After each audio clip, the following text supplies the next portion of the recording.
Figure 10, 11 touchdown passes, 5 interceptions, 62.5 completion percentage, a little over 60%.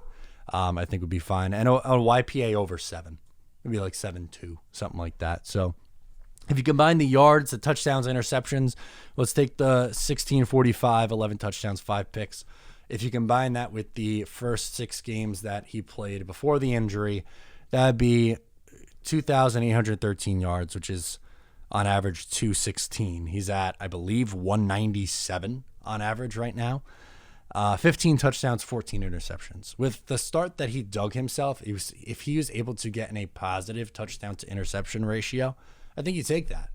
And I really think there's a chance that Zach Wilson plays well down the stretch here. One, these teams aren't that great.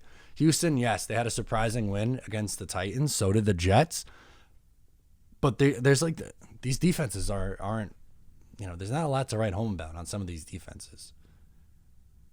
He could do what Flacco did, if not better, against the Miami Dolphins. He should be able to perform against Houston.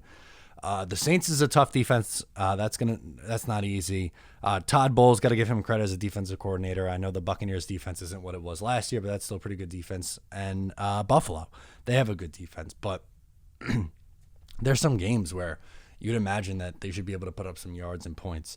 So even if, let's say, in 3 or 4 wins, even if there's a loss, hell, if they lose a game 34-31, even if they lose this game against the Texans or the Jaguars, a game that you want to win, but they lose 34-31 and Zach Wilson goes out and throws for 350 yards and 3 touchdowns, I'd be the happiest guy in the world. I would. Because to me, the rest of the season, it doesn't matter wins and losses, which is what I talked about in Monday's video, was wins and losses don't matter, because I was talking about the Jets having, at the time, the 2nd and 5th pick. Right now, after the Giants lost, it's the 2nd and 6th pick in the NFL draft.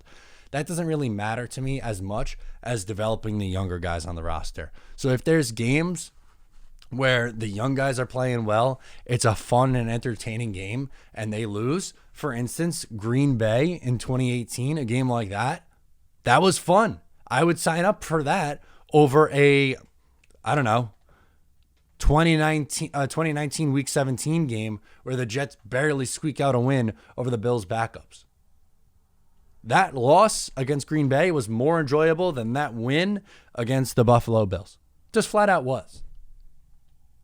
And the same thing applies in this situation. And especially with a rookie quarterback and a rookie coach.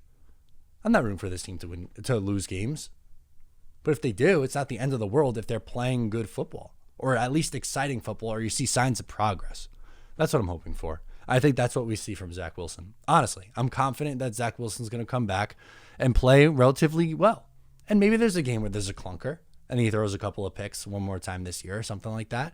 It very well could happen. He's a rookie. Those things do happen.